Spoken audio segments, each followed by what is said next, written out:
Frankie, and this is my co-host, Stan the Man. And we're excited to talk to you about the craziest BNR that we have ever seen.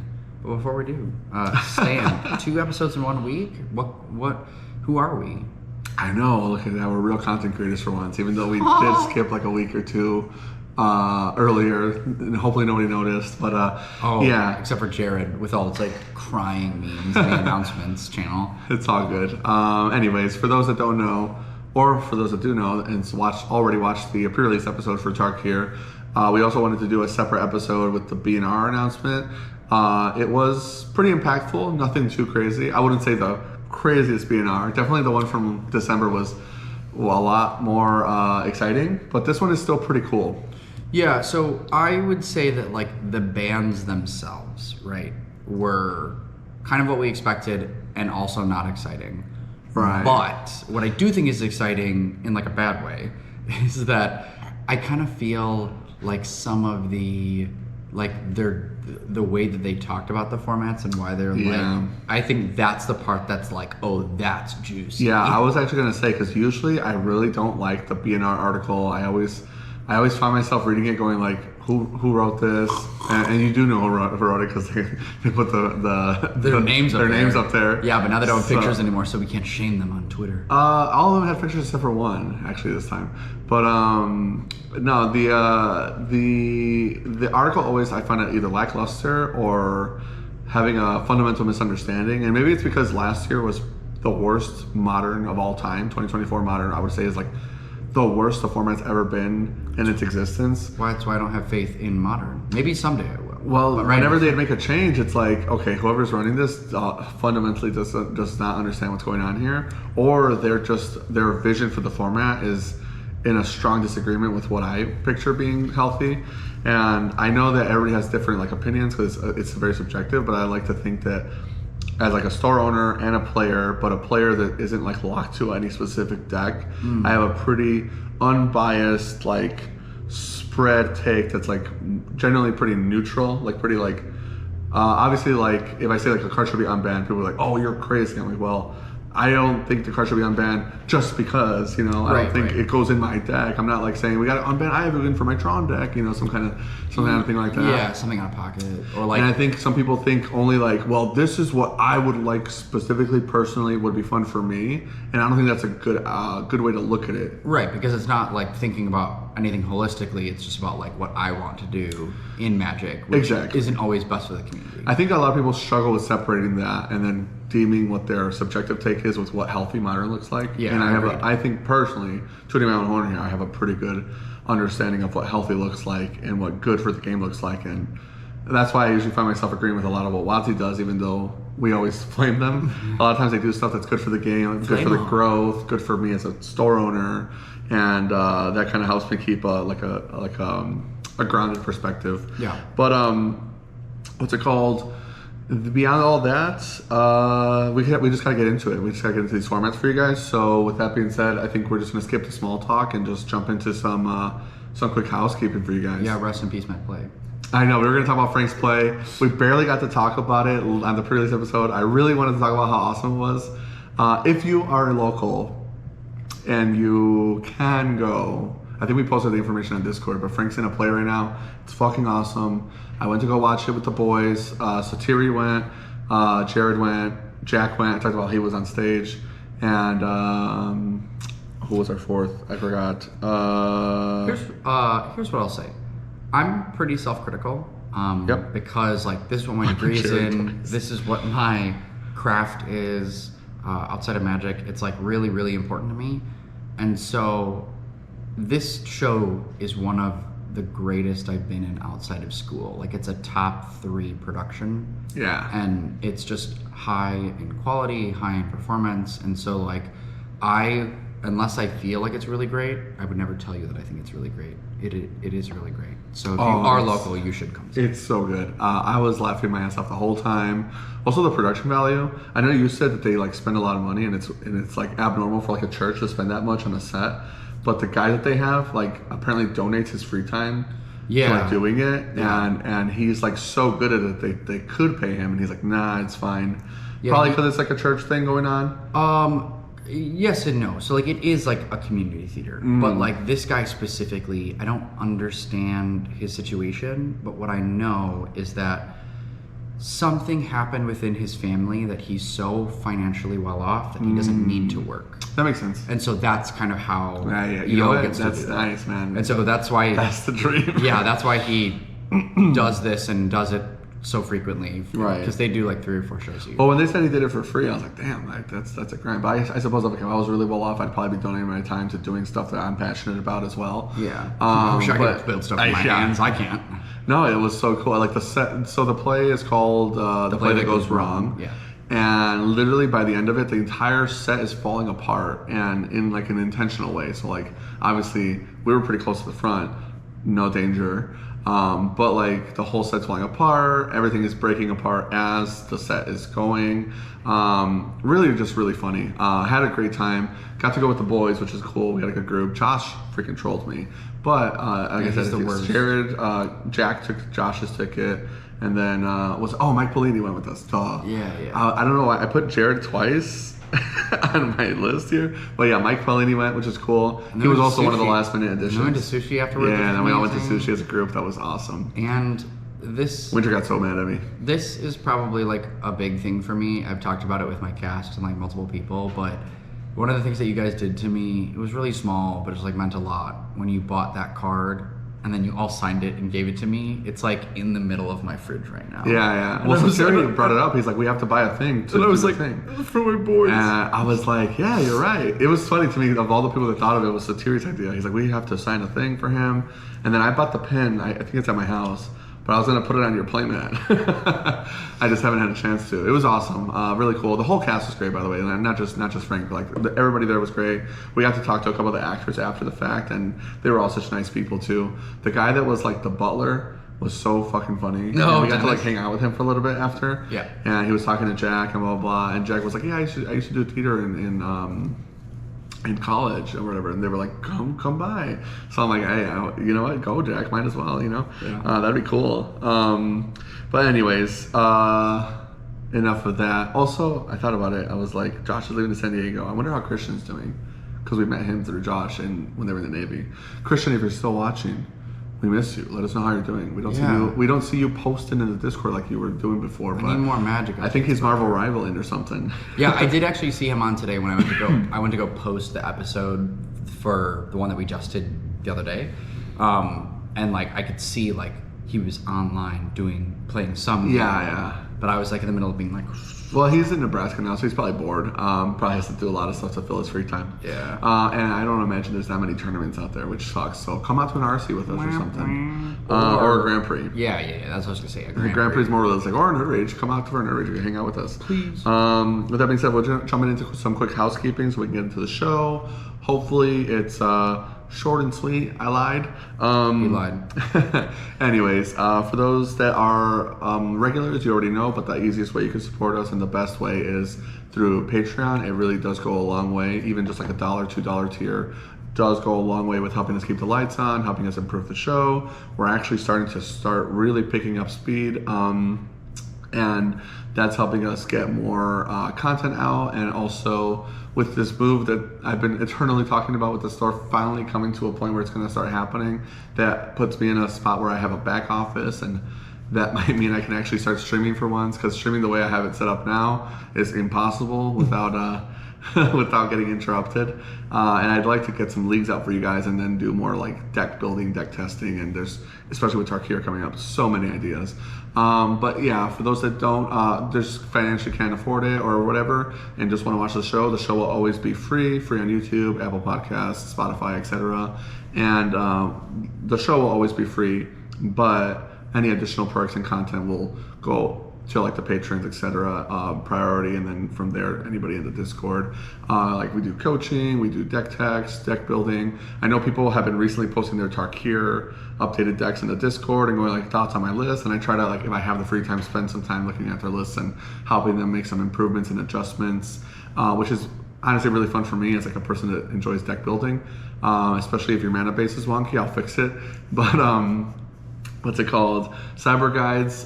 We have a lot of strong soldiers that are into that. Sometimes for me, unless I'm already playing the deck, it is hard for me to make a cyber guide. But Frank and a lot of these other guys like Julian are really on top of it. I like to like play a deck first with no sideboarding just to see like where the cards kind of feel bad.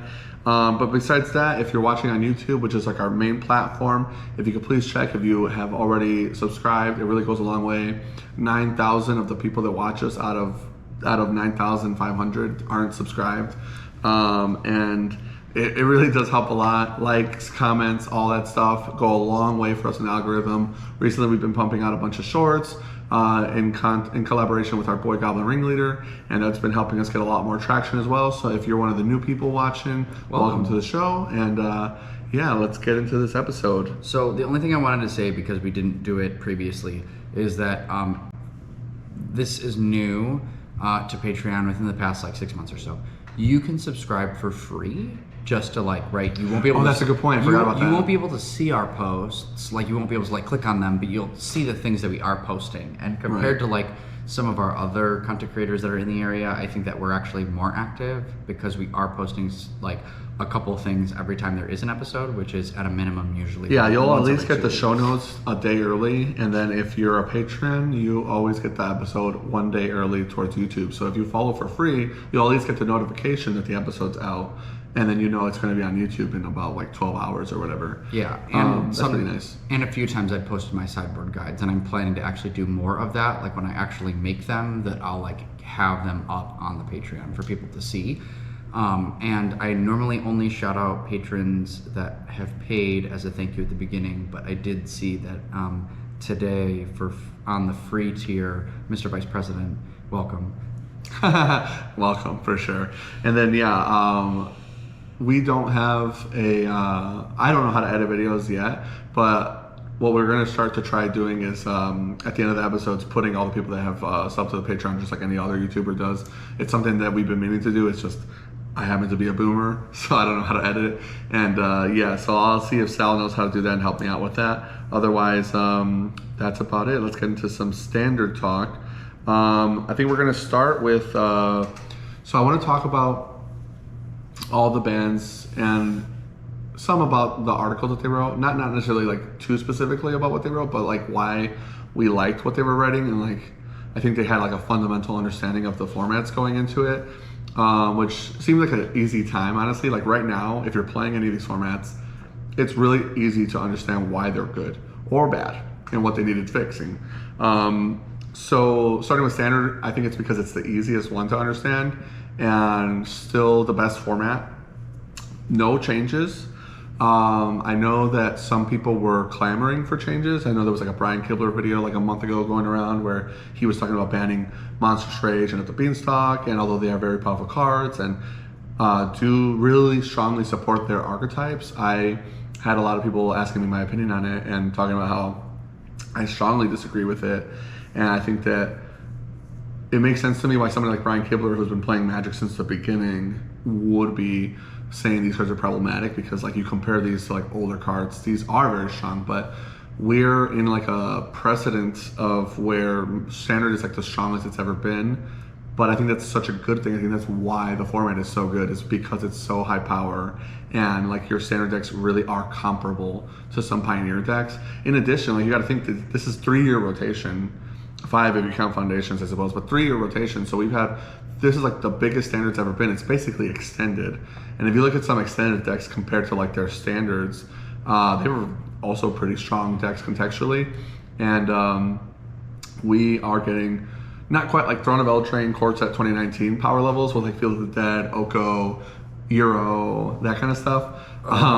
Like when you had like a legacy deck in standard. But stuff that like can slot into modern pretty well. I mean, we've seen Get Lost and No More Lies making its way into like the modern blue light control list, Stock Up as well, and a lot of this stuff going into Pioneer. Yeah, I was gonna say a lot of like the Gruul stuff in Standard is also like the aggro decks in Pioneer are using the same cards. Yeah, actually Pioneer right now, it's funny, like I think 3 or 4 of the top decks are literally Standard decks with like Annex. Yeah, aggro with like red, a couple more aggro powerful green, cards. right? Yeah, More powerful cards, additional cards, favorable mirror breakers, etc., which is really cool. And so I think that they did a good job of not doing anything to Standard. It's not broken. Don't fix it. There's nothing to fix. Tarkir is coming out. We already talked about on the pre-release episode, but I want to emphasize that I think Tarkir is not only stronger than Aether Drift, but Aether Drift had a pretty big splash in the format. And I think Tarkir will have a bigger splash because it's a stronger set, and it's stronger in like a mid-rangey way, which kind of is needed right now, where Standard is really aggressive, which is, like I said, not a bad thing, but some of the control decks besides Domain are struggling, and I think that a little bit more mid-range sprinkled in there will help the format maybe stabilize a bit. And we've got Final Fantasy coming around the corner. So besides like the fact that rotation is the set after Final Fantasy, we've got Tarkir and Final Fantasy coming in. Format looks good. Let it be. Let's see what's going on.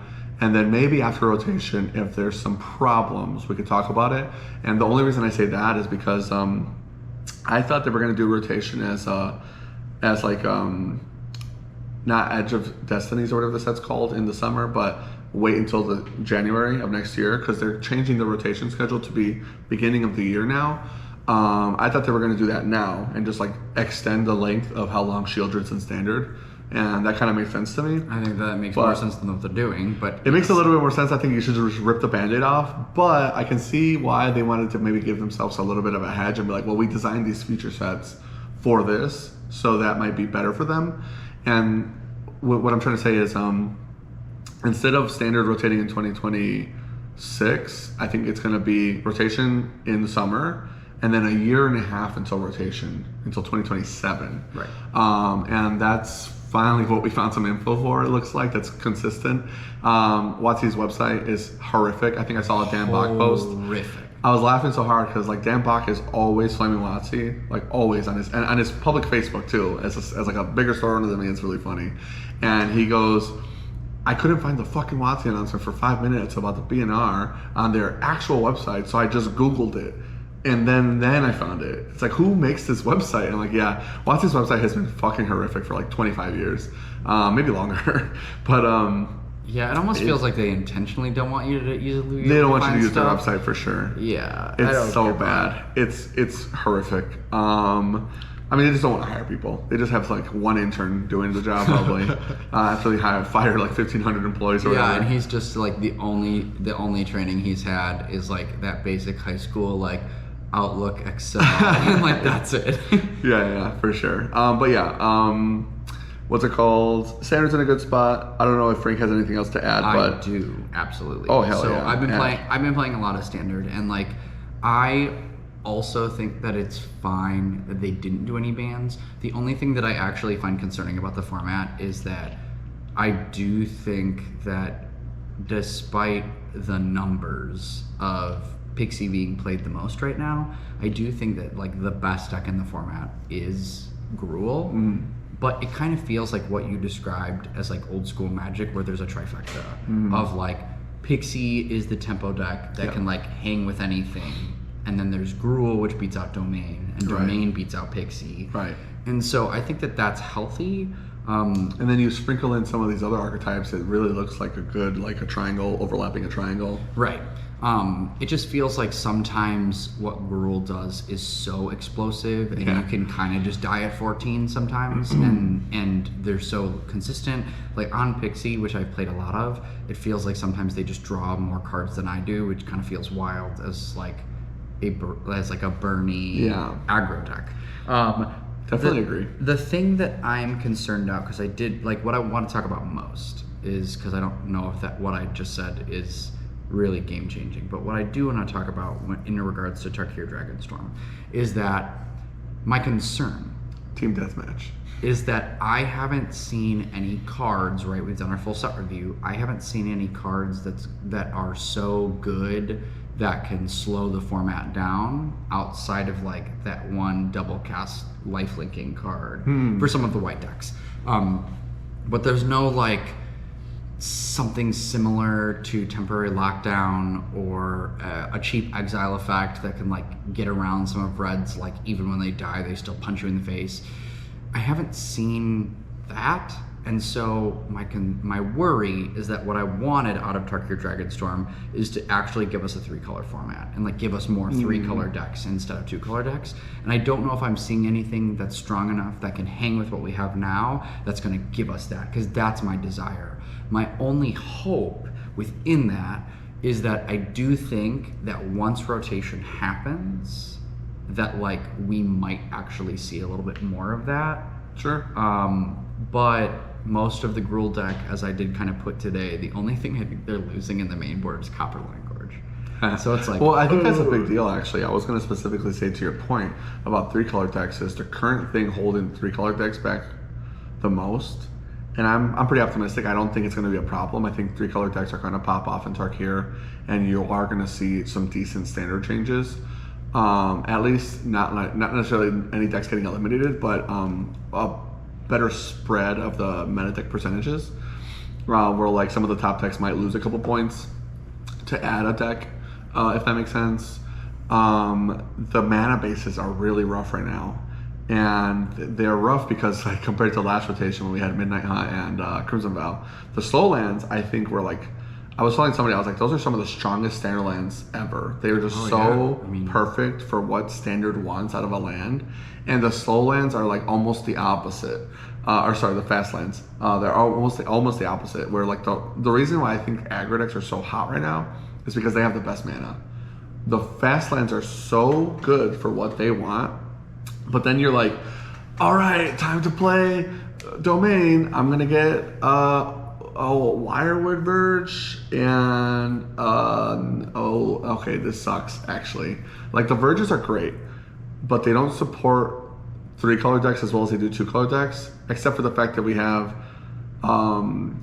basic land type lands, dual lands rather, that help kind of make that better. But if you draw them in the wrong order, it feels feel like garbage. Fucking terrible. Yeah, awful. Where like if you draw a Seachrome Coast on turn 4, you don't feel as bad.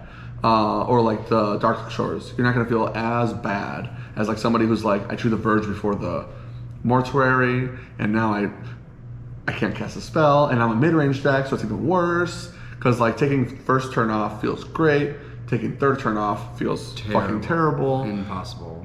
And so that is a strong reason to be worried about that, because Tarkir didn't give us lands that support 3-color. They gave us lands that are fucking cool. Yeah. Which is great. I like the lands, but they are not going to be like, oh yeah, they made this land so you can play Abzan. Which goes back to your point when you asked on the last episode when you were like, do you think the tricolor lands will get played? I was like, these have a purpose. They can help you play that 3-color or 4-color deck. If you're like, I really need a couple of Crumbling Vestiges or whatever they're called for my deck, or like Frontier Bivouac, for example. If you're going to play Temur Ramp, which I think is going to be a good deck, Frontier Bivouac might be a mandatory like 2 of, because you just need to hit the colored mana, and taking your first turn off might just be worth it. Or maybe they just don't play Beans, and they're just like, well, I guess I'm taking turn 2 off, and I hope I have a shock, because there's like a Harmonized Shock that I think is decent removal. Yeah. But beyond all that, I think Final Fantasy can still give us the lands we want out of it, and we can still get better lands in future standard sets even after rotation. Yeah, and the other thing that I think too is that I think that the discourse of people that are complaining a lot mainly come from online players, where it's like you're just facing like, oh, I got a league where I faced Gruul 4 times out of whatever, and I just got bad luck because. And this put it into perspective for me actually is like when I played here and I forgot that you guys have such a great standard following that I was like, oh my gosh, we have so many people. Yeah, standard really pops off right now, which is sad for Pioneer. I think for Pioneer we had like 4 tonight, and on average we get like 8. We get like 8 on average for Pioneer, and that's like hey, we got Pioneer going, right? For standard, it's like 16 plus. Yeah. So I played Dimir Midrange for the first time in a while because I haven't played it in a long time. They put it back in. I was like, I need to cast a Deep Cavern Bat. That's Yeah, I saw you playing Bat. I was like, huh? That's what I need in my life. And it actually felt really good. But like yesterday, I went 3-1. I lost in the finals. I faced Boros Burn first, won. Yeah. Faced Mono Red, won. Faced Omniscience combo, won, and then lost to Mono Red in the finals against our buddy who it just qualified for the Pro Tour. So like yeah, he's been playing Mono Red basically since Bloomborough. Yeah, for like all this format. And so the thing is that like I was like, oh, like I did get blown to pieces by Mono Red, but like that wasn't the story of my night. Right. Like, and you also had really good games. I was watching those matches and I was like, man, this is awesome.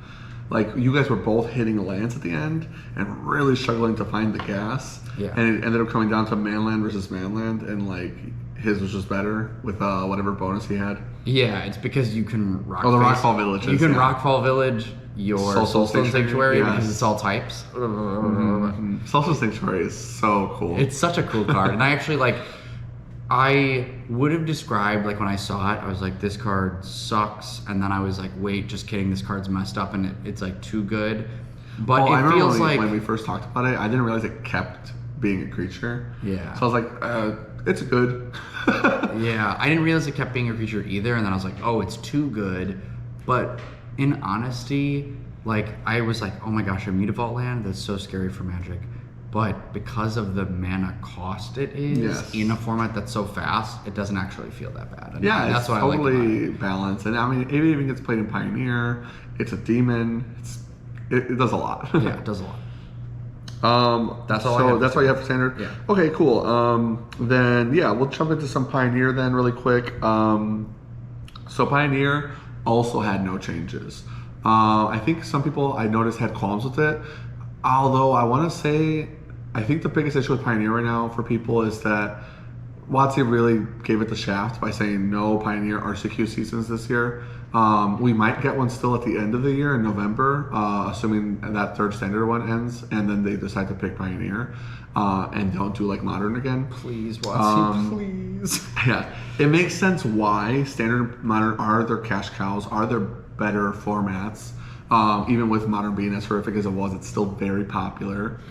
And even though Pioneer does help motivate people to buy standard cards, it's not as hard as actual standard, which is really selling the sets. So I remember when they first announced this, everybody was really negative, and I said, well, I think they're doing this intentionally because after rotation, then people are going to want to play Pioneer because all their cool cards are going to leave, which sucks because not all the cool cards are leaving. So that might not be 100% true, even though it is like a pretty copium take, if you will. I think that, like I said earlier, I criticize WotC a lot, but a lot of their decisions honestly just make sense for the good of the game.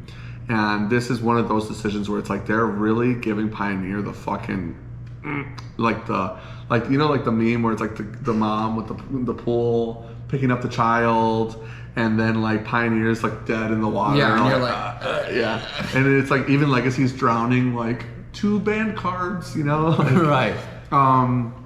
What's it called? That kind of feels like Pioneer right now, like the forgotten stepchild. But the format's just good. And their talk about it on the ban announcement, I thought they had a good understanding of like, yeah, the format's good. There's a lot of new decks coming in. Even though it feels like a bad format, I think it's like disingenuous to say that the format's bad. And I heard some people saying that Pioneer was a 2-deck format, and I just don't agree after like looking at some of the numbers. Yeah, there's always going to be some like tournaments that have like exceptions that break the rules. I think there was like a Pioneer tournament recently with 6 out of the top 8 was Mono Red. No, it's the Energy. The energy event, and 6 of the decks were the Rakdos Demons deck. Was it 6? I thought it was Mono Red, but yeah, I could be wrong. It was like 6 Demons. It was like 6 of 8 was Demons. And like I don't even think Nerd Rage is like a good measurement for like a variety of meta, because in the Midwest there's a lot of people that are very homogenizing with their deck builds. Like, you know, a lot of people are on teams, they all want to play the same decks, they all have similar play styles. I think if you look at like a regional or RC. That's like a better example of what the format looks like. But even beyond all that, like there are a bunch of decks in Pioneer right now.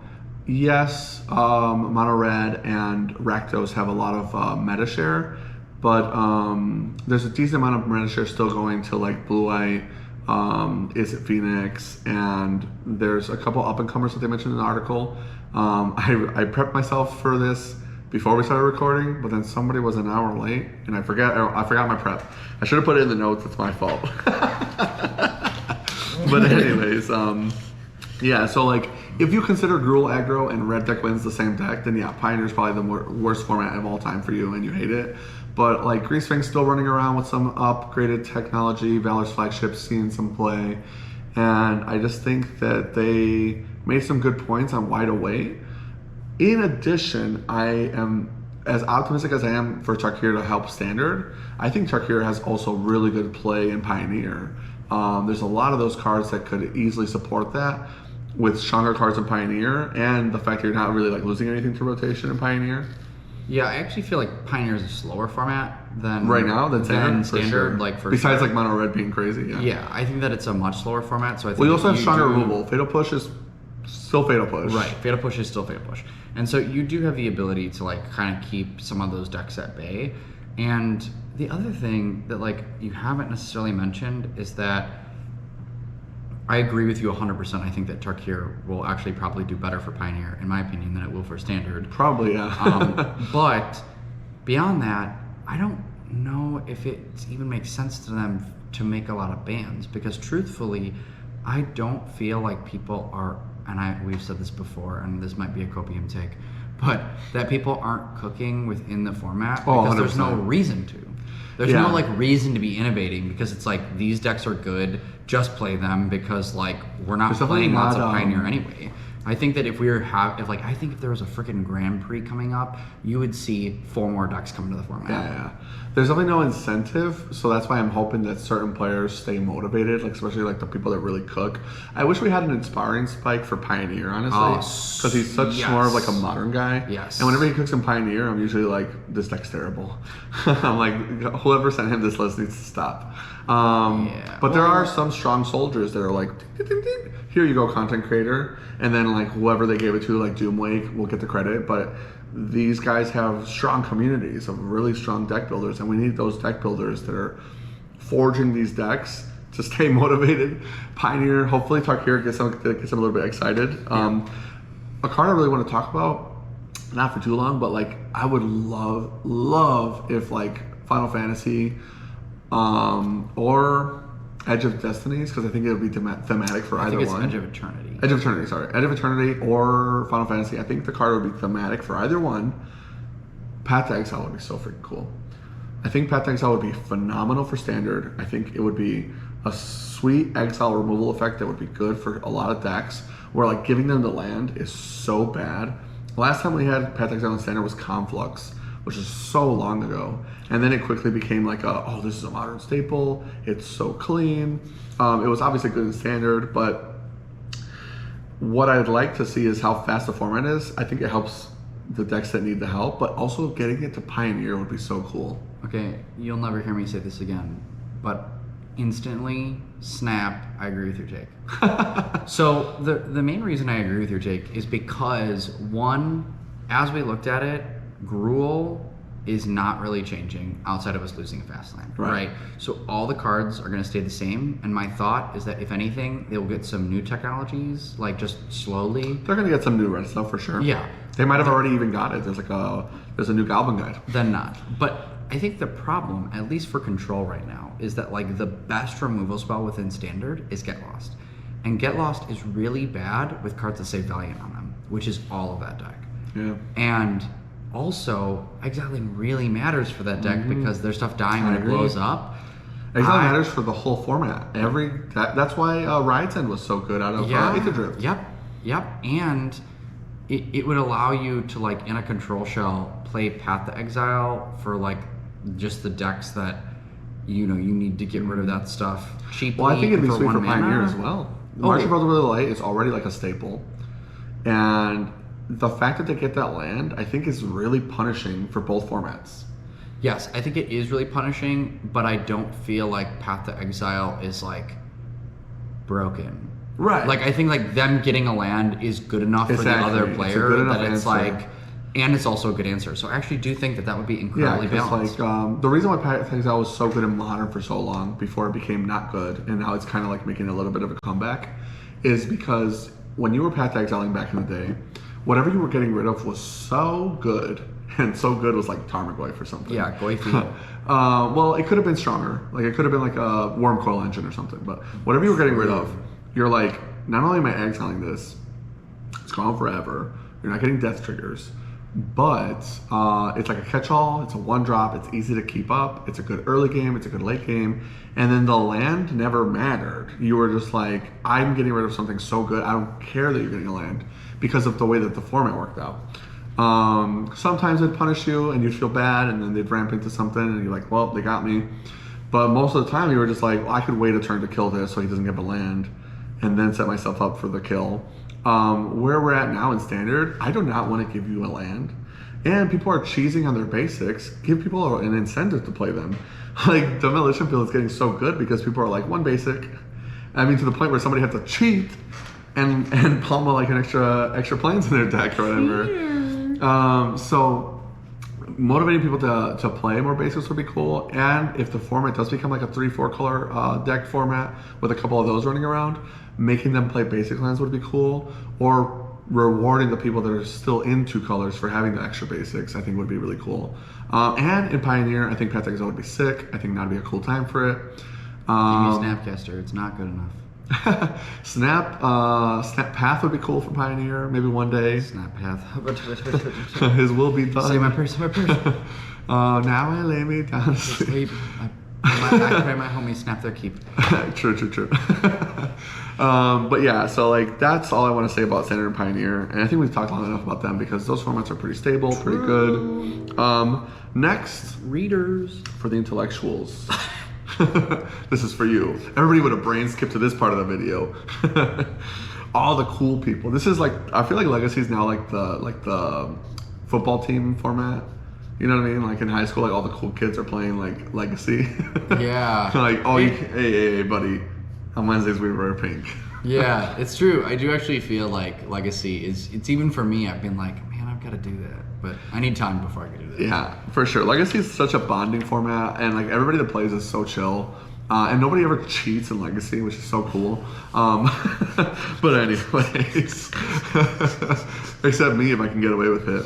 I did laugh today when Sal and the Discord was like, 12 posts is not unplayable. Well, yeah, it was like, he's like, is it just like dead?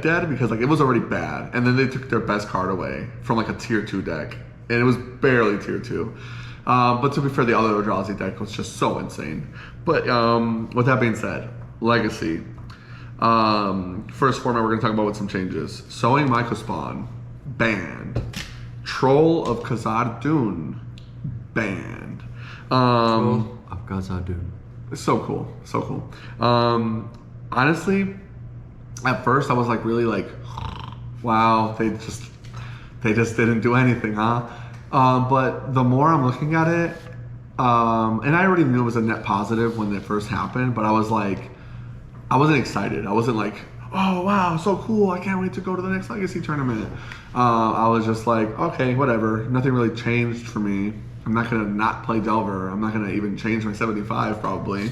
I still need Grafdigger's Cage.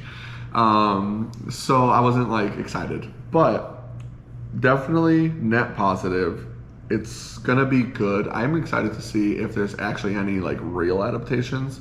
So the problem with Sowing Mycospawn is it's just free. And unlike in Modern, where they're like Utopia Sprawling, which is terrible. Like Utopia Sprawling Modern, what is this, 2014? But in Legacy, they've got like actual good cards like Ancient Tomb and Grim Monolith and whatnot. And so they can just ramp this guy out. And as a Wasteland player in Delver, I don't mind the Eldrazi matchup. I find it to be pretty good, except when they turn 1 Chalice you. But even then, it's like, if you have a Force of Will, it's kind of beatable, or if you have the right hand to play around that, or Consign to Memory sometimes is really nice. But we still have Wasteland and we still have Consigned Memory and all those cards in my deck. Not every deck gets access to that. And additionally, Blood Moon has been like pretty medium, even though one of the better decks is like Red Prison. So I think letting it be that Blood Moon kills Eldrazi again would be pretty nice, which is something I definitely agree with. And it's also a way for them to punish the mana out of the Dimir deck. So like if you think about it, both of these changes really just revolve around the fact that the players are just cheesing lands and having low deck building restrictions with like almost no opportunity cost. There's no reason why you wouldn't play Sullied Microspawn. It's a strip mine, but it also just gets you any land you want in the deck that really thrives on having lands, especially after Commander Modern Horizons 3 with the land that makes it, it's all land types or whatever. Can't remember the name, but then the troll leaving actually matters. Like there's so many games against Dimir Reanimator where I'll like wasteland them, and then they're just like, and I'll get like the Underground Sea because I'm trying to get them off of black. Yeah. And then they gotta play an island in their deck because they need island. But then after like I get them off of the double black, maybe they might have a swamp. Or even if they don't, like let's say they don't have a swamp, the troll just gives them the free swamp, like the get out of the jail free card to just get the basic that they needed, find their color fixing.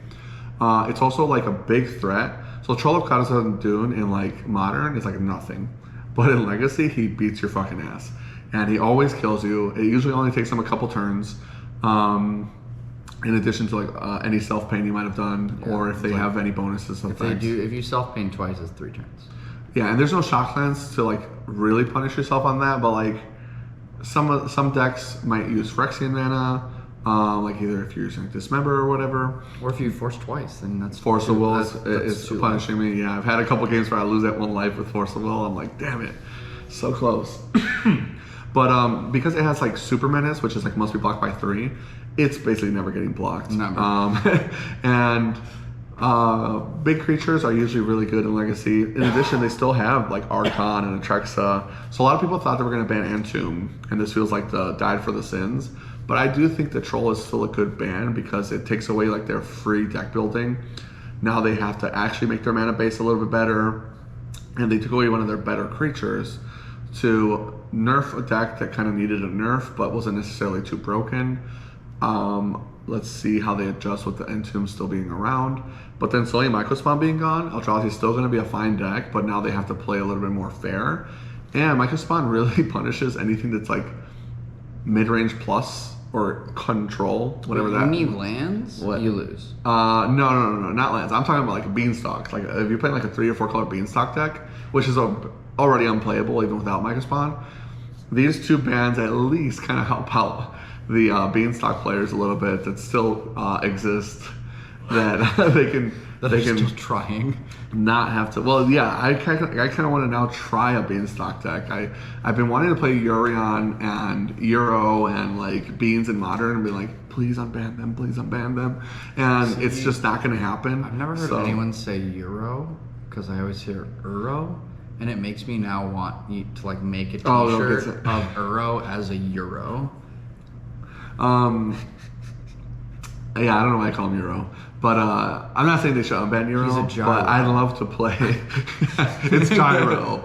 I'd love to play like a Beans deck in Modern again, or maybe just like a Yorion pile without Beans, and it's just never gonna happen. So I was like, man, Jared, I saw you playing that like 2 years ago. Can I play this in Legacy? And they're all just like, no.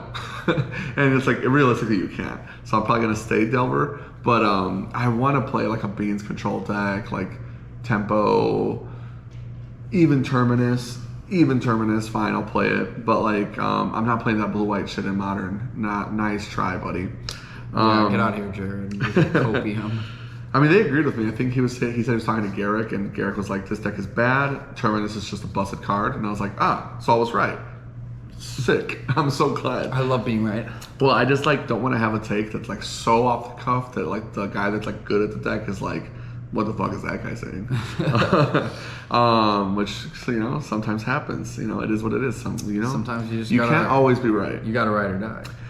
With that being said, I think we talked about Legacy enough, and Frank doesn't play the format, so it's going to get a little bit boring for him. Yeah, I'm at 6. If we don't, yeah, he literally hit 6. I'm over here just And oops all babies. spelling all over him. And baby's tired. Baby had 5 hours of sleep. Yeah, he didn't get no sleep. But we're more than halfway done. So the next one we're going to talk about really quick is Pauper. Whoa, a format that Frank doesn't play again. So I used to actually play a ton of Pauper. I used to be really, really broke, and I would like grind Pauper like on Moto, and that's how I'd earn my tickets because you could buy a deck for like $10 or like nothing, and then just you could buy every deck in the format back in the day for like $50. It was awesome. Could you still do that now? Most. Maybe I should grind Pauper just so I could like try to get some Yeah, but money. you have mana traders, so you can literally just rent a deck for 6 cents. That's true. Pauper's fun if you're good at it. You can grind tickets, but the format's actually genuinely really good. People like will flame Pauper and be like, poor people format, which is true, poor. But like I had friends that like their Pauper decks would be worth more than like a modern deck because some of the promos are crazy. And you can play Brainstorm in it, so if you can't afford a legacy deck, give it a try. Unless they banned it and I missed that because I definitely missed a ban, or maybe just like forgot it happened. I forgot. So I'm not gonna talk too long about it because I just haven't played Pauper in years, like literally probably since I opened the store. Since the Soviet Maybe Union. a couple times I played. Yeah, since the Soviet Union. Jesus, all the Zoomers are like, huh? What is that? Okay, so first things first. They banned 3 cards: Basking Brewscale, Coldotha Rebirth, and Deadly Dispute. They unbanned 2 cards, one of which I didn't realize was banned. I thought they banned it. Prophetic Prism is unbanned, and High Tide is unbanned. So Prophetic Prism I thought was getting banned actually, and I was like, oh my god, they're finally banning it? That's crazy. Apparently it was already banned, which makes sense because I thought the card was busted back in the day. It's like a Tron support card, believe it or not, and Tron is like a multicolored deck in Pauper. Because there's not that many colorless cards that you're like casting that are Prophetic exciting. Prism, that's the 2 mana, you draw a card when it ETBs, and you could pay 1 To filter. To filter, Yeah, yeah, and it's okay, and yeah. because it's an artifact, it's broken. Because artifacts are just broken in Pauper, and it draws you cards that replaces itself, so it's broken. and then it filters your mana. Bro. And then it filters your mana. Broke. So like every artifact deck would play it effectively. Especially back when they didn't have the double colored indestructible lands from Modern Horizons, because back then you had to play Seed of the Synod, and like a Affinity mana base like 12 years ago was like 4, 4, and 4, like 4 mountain, 4 forest, 4 island, effectively, but artifact lands, and that was your mana base. And you're just like, well, and then 4 Darksteel Citadels. It's like good fucking luck if you need to cast a color spell, right? The tap lands definitely helped them out, but cards like Prophetic Prism were just like free slotting. It's like artifact fixes my colors, does whatever I want. You're playing Tron. Tron's like, I don't care about paying mana into filtering. I just need mana. I just need cards and colors. I got the mana covered, and you would just like hit Expedition Map and pop off with your Tron lands. And yeah, Tron. I mean, even at one point, I remember people being like, "They should just ban the Tron lands." Like it was just so good. So the fact that it's coming back is kind of interesting. I don't know what the format looks like right now. I tried to take a little bit of a peek on Goldfish before we started. I was like, "What are these decks?" And some of them are pretty cool. I am pretty interested to see why they banned Coldotha Rebirth. I want to look at some of these deck lists that are not showing up at Goldfish anymore because they like delete them once they ban the cards. Super annoying. Wish they would just like wait a week. But Coldotha Boros, or Coldotha Bros is what we used to call it. That deck was like, it was like basically what Convoke was last rotation, but in Pauper forever. And Gleeful Demolition, I'm pretty sure, is an uncommon. So the fact that they finally got rid of Coldotha Rebirth, I'm pretty sure their Convoke aggro go wide deck just might have just finally got too good. Deadly Dispute also makes sense to me as a ban because like it's sack a creature or artifact, draw 2, get a treasure. First of all, it makes an artifact broken. The fact that you can sack an artifact, broken. Also, they're unbanning Prophetic Prism, so like that and Deadly Dispute are like best fucking friends. Yeah. Broken. And then drawing cards in Pauper, very strong. Very obviously drawing cards is strong, but like in Pauper, you're like super happy if you also get value with it. So it definitely makes sense. I wish I saw what deck was making these cards broken, but I didn't get to see it all. And then yeah, like Prophetic Prism, it always felt like the Arkham's Astrolabe with the format for me. Not as like broken as Astrolabe, but like it's kind of cool. I kind of want to check it out now. Maybe try some Pauper leagues. If you guys want to see me do that, let me know in the comments. I definitely would hit 'em love with that to Pauper league. run some Pauper leagues. We used to run like once a month Pauper here in the store, and it would pop off, and then like for like a 3-month period, Pauper like died for us, and then we also got really busy on the weekends, so we just stopped doing it. I know.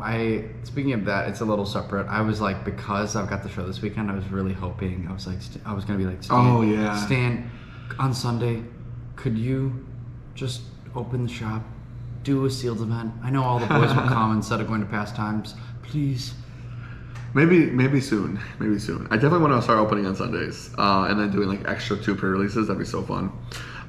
With that being said, that's all we have for Pauper. We're gonna jump into the piece de resistance. Oh, I don't have to F6 anymore. Yeah, now Frank plays a format, and he has to actually study for this format because he's grinding RCQs pretty soon. The moment we've all been waiting for, Modern. So, I mean, we all predicted this. I threw out like a prediction that I was like, this is what I hope happens, but everybody pretty much knew like this was 90% to happen, and it's not like it's a bad thing. The fact that everybody knew this was going to happen is a good sign of they're making the right decision. If literally everybody agrees this should happen, and then whatever else happens is what we're actually talking about. With that being said, Underworld Breach is banned. What? No way! I am really glad they didn't target Mox Opal again. People were saying, maybe they'll ban Mox Opal. Mox Opal got unbanned and Breach got broken. It's like, Breach was already broken. And then they unbanned Mox Opal, and it just got better. Right.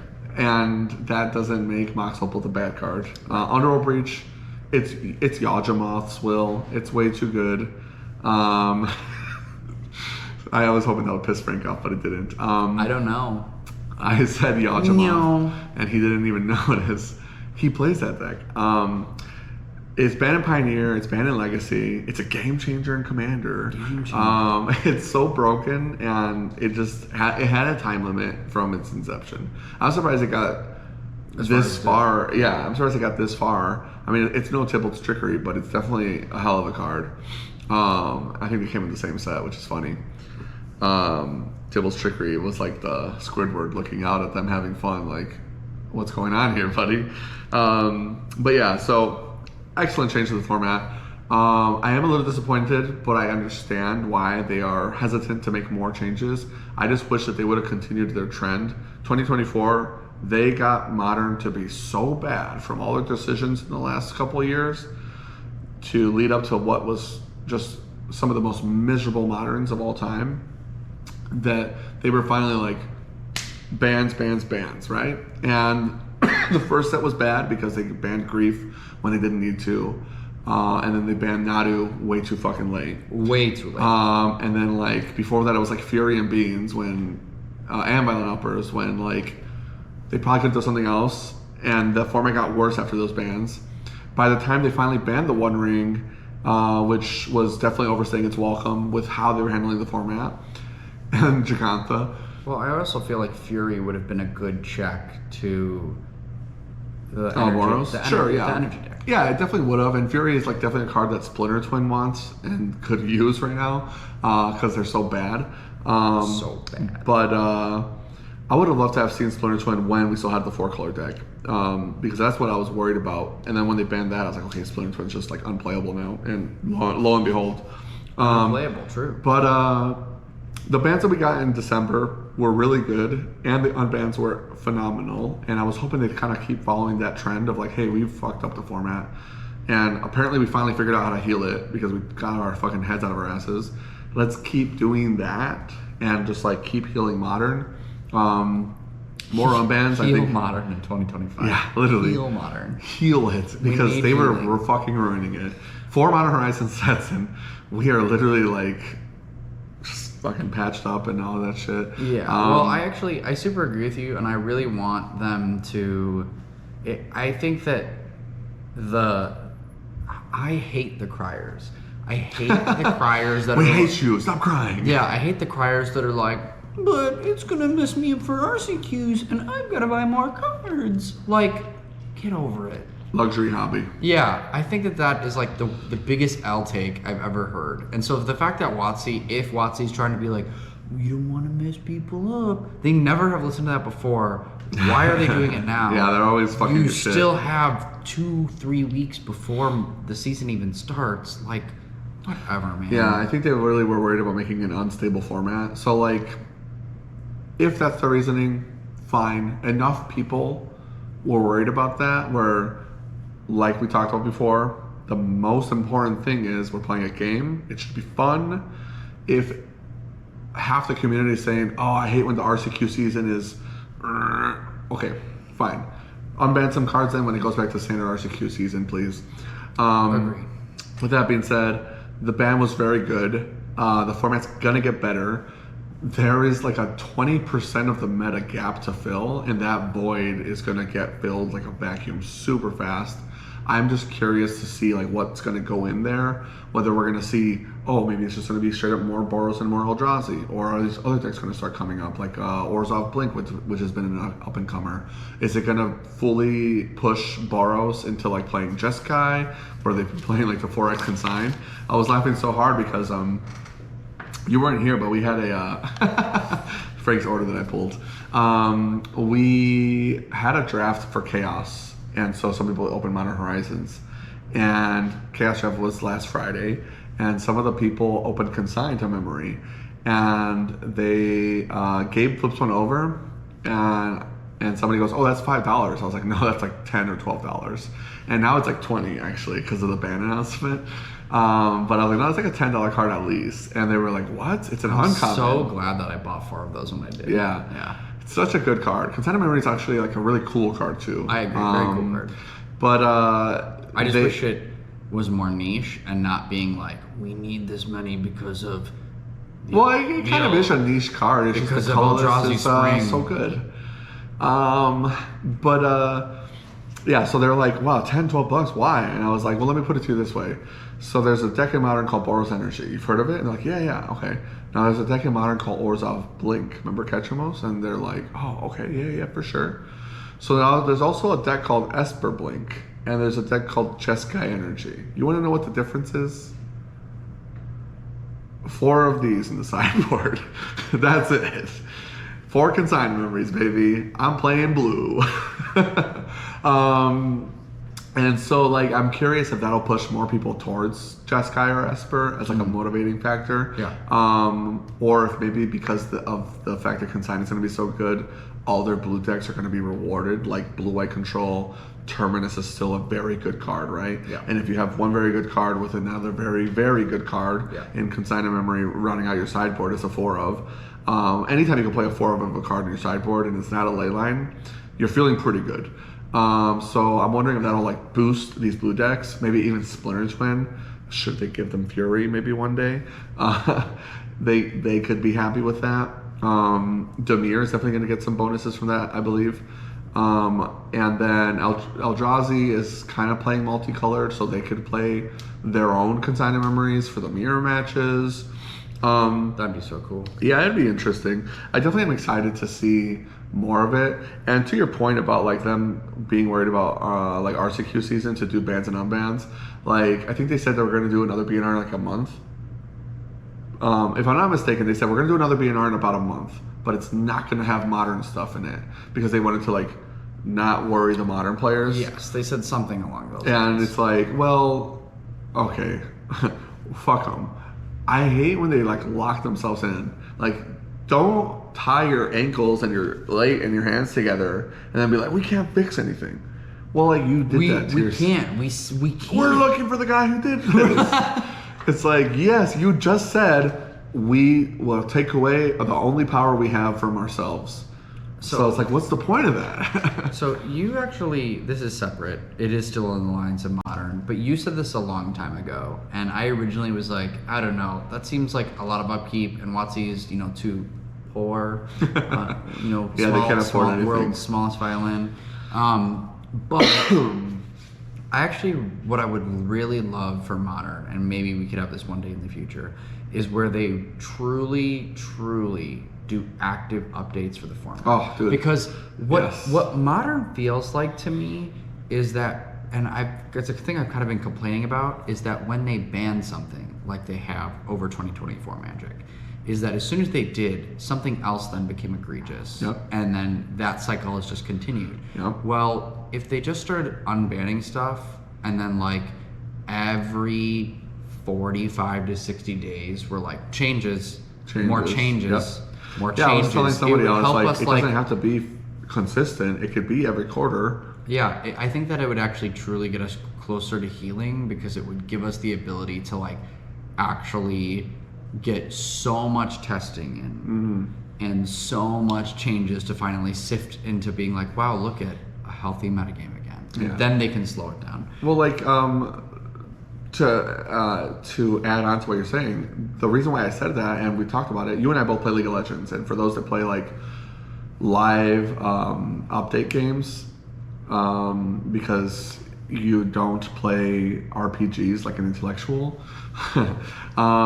you get to like basically like maybe you have like 5 picks. Like you, for example, you like Ahri, Galio, whatever you play mid, and if Galio fucking sucks because they have to nerf him for a patch, then you're like, cool, put him on the back burner. You don't sell your fucking Galio and you're like, I'm never playing that guy again. You know what I mean? And that's what it feels like I'll sometimes still when play they, them in Dungeons. exactly. And so like when a card is bad, you'd love to be able to play it like you can in other games, but you can't. Because they never give you the chance to get them back. Right. Because they just never think about it. But then when like something's too good, they don't think about cards in the way that they're like, this is banned and it's going to be banned for fucking ever. Is basically how they treat it. Agreed. And if they just were willing to unban cards more often, or in ways that made sense, like okay, we're going to give these a try. And you can do it not during the RCQ season. You don't have to give us like 3 fucking cards that are maybe too risky during the RCQ season. But we just had a standard season of RCQs where they gave us 4 cards back. It was awesome, it was awesome, it was awesome. Oh, we solved the format. There's a deck that's too good. Get rid of that. But beyond that, Modern was fine. People were like, oh, Modern's terrible right now. It was better before they did the bans. Like, what the fuck are you talking about? You're a crackhead? Crackhead. Underworld Breach is not, it's bad, but it's not like so bad that I want to play 2024 Modern again. Absolutely fucking not. No. And on top of that, just that deck needed to leave. They did do a positive change. So now do that again after the next standard season. Or when this Modern RCQ season ends, right? We're gonna get a lot more data with the current format. Then you can be like, okay, based on what's going on here, Glimpse of Nature could probably come back for the Elves players. Let's see what they cook up with. Maybe we'll ban Elmazalis Jitte. Let's see what the mid-range players that don't exist are doing. Right, I was gonna like, Elves hasn't been playable for how long? Exactly. Like, And Bowmasters come is on. still in the format. Like, Right. even if they start drawing cards, it's like, oh, drawing extra cards? No. Johnny. Not in my house. But yeah, so like, there's just so many more ways they could take care of it. And if they were in that mindset, people wouldn't be so worried about their cards getting banned. They're like, oh man, they're gonna ban something. I'm never gonna get to play this guy. I'm not gonna risk buying this. Cards might not even lose all their value after getting banned if they were in that mindset. And that just is better for the game overall, in my opinion. And better for like motivating players to want to buy cards if they're not so worried about like, oh, if I buy 4 Furies, then they're $30 a piece and they ban it, I'm fucked. And you are right now because of the way that they handle it. But if you're like, well, maybe Fury will come back in a couple years, like Golgari Grave Troll or something, which is something that people bring up Golgari Grave Troll all the time, and like that was a success story. They're like, hey, this card's not broken anymore, bring it back. Dragon was fucking unplayable, and then multiple cards came out to make it too good, and then it became too good, and quickly after it became unplayable again. Right. So it's like, look at Dredge right now. Where is it? Won like one challenge last year, where like the only guy that plays the deck probably ran hot, and he added tech cards like Tome Scour, and we talked about it, and it's like cool. So that deck did one thing in the entire year. Can that guy just have his deck back for 3 months? Like, let's just see what happens. I think it would be fine. Just give that guy a cookie. Can he just have his... Give him a cookie. Yeah, and so like now they got Faceless Looting back, but Dredge still fucking sucks. True. And so... Still bad. Still bad. And they were saying, don't ban Faceless Looting. Dredge is going to be too good. Dredge is going to be too good. It's going to happen. And then what happened? Nothing, bro. We're fine. So, yeah, anyways... They're on the right track. I'm not unhappy with where they're at, but they definitely should not pull their foot off the gas and keep wanting to make the format better. You should always want to improve the game. You know, move in the direction that the stuff is going to be like better overall, and constantly be forward thinking. If that makes sense. Every time we're here past midnight and that thing goes off, it scares the crap out of me, and it just did again. I heard that. I heard it too. Yeah, I was like, that's a good noise. Are we dying? It means that the machine works. Yeah, right.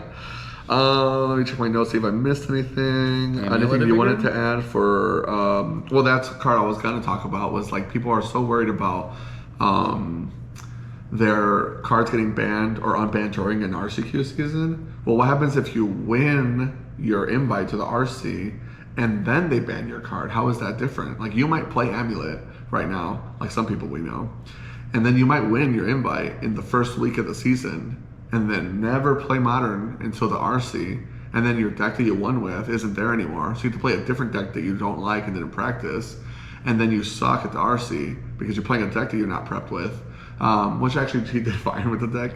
But what I mean is, like, Julian won with Twiddle, but the One Ring was very clearly going to get banned. And realistically, he should have been playing Breach because that was the better Twiddle deck. And then had he been playing Breach, he could have probably still played Breach only because it slipped through the cracks. Breach should have been banned along with Giganta. It should have been Breach instead of Giganta. What the fuck was Breach with Giganta, Giganta bro? ban Giganta was like, so cool. Don't worry, Breach. That's exactly what that is. And so, like, he cucked himself, and then he didn't get to practice the Amulet in time, but he's going to play Amulet all season after doing pretty well at the RC. Then they're going to ban Amulet of Vigor after their next update, but before the RC. And so, like, I guess if they wait until the RC happens and then do a BNR for Modern, that kind of makes sense because of the way they spaced it out. But wouldn't you just be just as worried about that? Like, I just don't see the logic of being like, well, I don't like when they make changes because of the only fucking time I care about changes if it's good or bad for the format and why. And not when and why they're doing it, unless you can make, like, really strong arguments. And I agree. The only time I think that it's bull is, like, the week before an event. Oh yeah, for sure. That's when it's, like, egregious. Like, they're about to start a format. Like, we're about to jump into a Modern season. Do whatever you want. It's right. Like, when League of Legends starts the season, they don't go, hey, we're these 4 guys were good at Worlds, we're banning them, have fun, no changes. Like, they don't. That's not how they start the fucking season. No, that's boring. Like, they go, here's a bunch of shit, figure it the fuck out. Yeah, and that's the most fun. I think that even if they gave us 2 cards back, it would have been like, okay, dude, they could have given us 1. We could have got, like, anything, Glimpse or Ponder or Birthing Pod. Maybe you want to be safe and not risk Deathrite Shaman being too good with Catcher Mouse. Okay, fine. Don't give us Deathrite Shaman back yet. Can we fucking have back Fury? I'm not asking you for a week. I'm not asking you for a month. But can I have one more day? Can I have one more day? One more day. Literally, just like anything would have been fine. There's so many cards. They could have banned like at least they could have unbanned a card that's not even Impact and like one of those, like, I forget what they call them. There's like a word, like the cards that are banned cosmetically, effectively. I forgot. They use a word that's a better word for it, but I forgot. Like Blazing Shoal. Like, they could have unbanned Blazing Shoal and be like, here, you got it. You know, like, what's that gonna do? Sure, you know? Yeah. Nothing. I'll tell you right now, nothing. But yeah, all that aside, they did the minimum requirement. They did what was asked. Like Frank said, got it done. I can't complain about that, but I'm not like, yeah. I'll clap for you when you do it. You'll get a tip for exceptional service. Yeah, right. No. They rely on the tip. You know, like have you ever seen Reservoir Dogs? No. Dude, we gotta watch Pulp. We gotta watch some Tarantino movies. I actually love to watch Pulp The Fiction. opening scene for Reservoir Dogs is like, well, not the opening scene, but I think it is actually. I haven't seen the movie forever, but they're like planning a heist, and so all the guys get together for like breakfast at like a diner, and like they get into an argument about tipping because one of the guys is like, oh, I don't tip. And they're all like, you're fucking tipping. And they're just arguing about tips the whole time. It's like Tarantino dialogue in his movies is just fucking goated. Tarantino should do the ban list. True. I'd be down for that. It would be like it would be out of order. You'd get like an unban for Legacy before their season even exists. Anyways, anything else you want to add up before we wrap it up? No, let's wrap it up. I have some fucking shout outs. Shout outs to my boy Belly Bolt for helping me keep my eye on the camera because I've been getting complaints that I don't look at the camera. We love you, Billy Bull. We love you, Belly Bull. Shout outs to our boy Goblin Ringleader for helping us get motivated on putting these shorts out. He's about at 2K subs now on YouTube. Shout outs to our boy Sal from MTG Chicago. He does our thumbnails. He edits our fucking videos. He lets us use the camera we're using to record. He gets all my weekly gameplay for his YouTube channel. I think he's like over 6K subs now. You gotta check him out, MTG Chicago. MTG Chicago, please check him out. It's so good. Awesome content, local to our area. You want to come play in our tournaments? We'll put you on the YouTube channel. And he's doing 2 episodes for us this week, so he needs extra of your love. Actually, right yeah, now. that's true. Send him some support. He's doing 2 episodes this week for us, The so that you guys strongest can have more content. If you like the way we did the formatting for the last episode and for today, let us know. Your comments and feedback are really important to us. Shout out to our Patreon as always for helping us keep the lights on. Your support means the world to us. It really does. It really does. If I can talk to Sal about adding something here about putting the names of everybody that's supporting us on Patreon, I'll figure that out. I'll need to give him those names. Yeah, Frank will figure out how to give him the info, and maybe Sal can put it on screen or on the sidebars here where our ads are. You know, whatever. And then shout outs to just the viewers that are here with us for the ride. Appreciate it. Nancy Steroids, as always, for the intro and outro music. Like Frank said last episode, he just dropped, you said New EP. New EP, and his music is dope. If you're into that, it's really good music. I think Frank listens to it a lot when he streams, but he said that his Spotify Wrapped was only Nancy Steroids, so he had to change it up a little bit. Yeah, that's why I got an Apple subscription. I was like, I'm only using Apple for you, brother. Nancy Steroids is so good. He got a whole different subscription for him. Yeah, that's correct. And then on top of that, shout outs to Boris Hat for letting us record here. And if you want to get some singles or seal product, check out our website. We'd love to ship to you. Do it before it's gone. Yeah, it's honestly moving fast. We got no Duskmorn. I uploaded my version Mythics 6 hours ago. And I'm working on commons and uncommons now. Anybody we miss? No, that's it. All right. Well, thanks for joining us as always. We'll catch you guys in a couple weeks probably for whatever we're going to talk about then. Otherwise, we'll see you next time. See you next time. Have a good one.